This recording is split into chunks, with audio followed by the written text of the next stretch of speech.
З Новим роком! Новий рук гігрун із неба скочив просто не до жеба. У порожній жеб захпався, красненько собі уклався.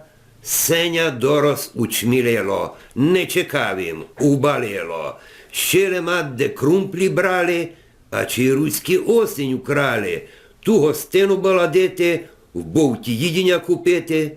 Назгрібав він копійок, і у зимі із грядок, де лемболяся обстало, шотко вже все зазбирало.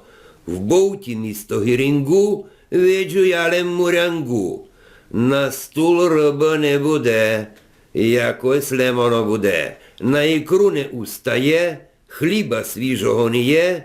Купив літер я пасолі, щивня шпайз є до недолі, там капуста у відрі, буде хоч щось на столі.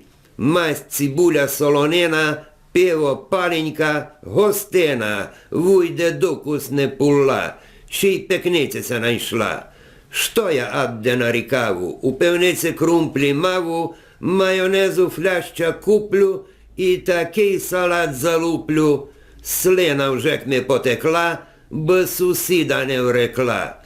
Рук спровадиться старий, да як стрімне новий, бо смелем побірували і до півночі не впали, писком в танір із салатом, вать поплетеме із братом старий креден, що у сіньох, може заспеме на ділях, то не бай, ніс новий рук, будьте гі карпатський бук, вшиткі здоровенькі, у жебах найзелененькі, долари давлять у пах. Най буде так, кобовбах. З Новим роком!